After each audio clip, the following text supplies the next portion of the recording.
আগামীকাল দেশব্যাপী সাধারণ ধর্মঘট।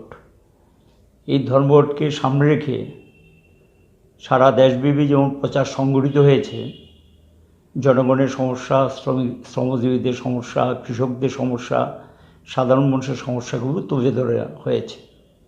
আমাদের রাজ্য নানা ধরনের প্রতিবন্ধকতার মধ্যে দাঁড়িয়ে বিভিন্ন বাধা বিপত্তি উপেক্ষা করে সাধারণ মানুষের কাছে আমরা ধর্মঘটের প্রচারটা নিয়ে গেছি। আমাদের রাজ্যে গণতান্ত্রিক পরিবেশ নেই। বিভিন্ন জায়গায় গত কিছুদিন যাবৎ রাজ্যে একটা অশান্তির বাতাবরণ চলছে এবং এগুলির পেছনে শাসক দলই ইন্ধন যোগাচ্ছে।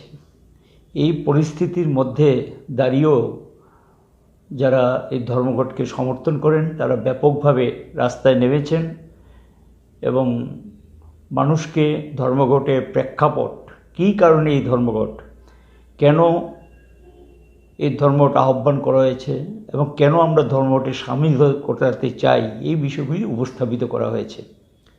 লক্ষ্য করা গেছে বিভিন্ন জায়গায় মানুষ স্বতঃস্ফূর্তভাবে সাড়া দিয়েছেন এবং তারা অধিকাংশ পেশার মানুষ যারা তার পেশা আক্রান্ত, আর্থিকভাবে ক্ষতিগ্রস্ত, জীবিকা যেটাকে নিয়ে কাজ করে খেতেন বা জীবিকা নির্বাহ করতেন সেই জীবিকাও আক্রান্ত। এই পরিস্থিতির মধ্যে দাঁড়িয়ে সকল অংশে মানুষ চাইছে একটা প্রতিবাদ হোক এবং এই প্রতিবাদে সামিল হওয়ার জন্য মানসিকভাবে সকলেই এটা তৈরি হয়েছেন, প্রস্তুতি নিয়েছেন। জনবিচ্ছিন্ন হয়ে মানুষের কাছে কোনো জবাব দিতে পারছে না এবং মানুষের প্রশ্নগুলো তুলছেন, তাদের সমস্যার কথা তুলে ধরছেন।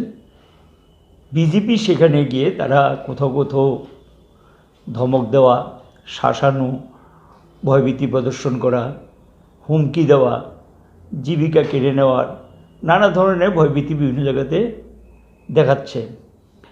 কিন্তু আমাদের দৃঢ় বিশ্বাস, আমরা মনে করি ভয়, ভীতি, হুমকি এগুলিকে উপেক্ষা করে রাজ্যের গণতান্ত্রিক মানুষ এবং শান্তিকামী মানুষ, উন্নয়নকামী মানুষ, যারা আর্থিক দিক থেকে মারাত্মকভাবে আক্রান্ত, যেই সমস্যাগুলোকে কেন্দ্র করে ধর্মঘট, এই ধর্মঘটে তারা ব্যাপকভাবে সাড়া দেবেন এবং এগিয়ে আসবেন।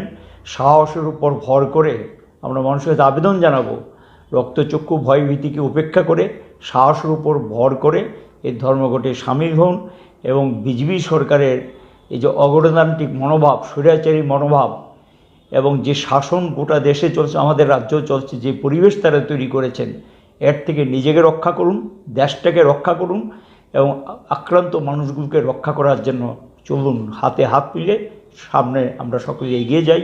আমাদের দৃঢ়ভাবে আবেদন থাকবে, স্বনির্বন্ধ অনুরোধ থাকবে যে যারা এখনও এই ধর্মঘট সম্পর্কে কিছু ভাবেননি তাদের কাছে আবেদন থাকবে ধর্মঘটের পক্ষে সামিল হন।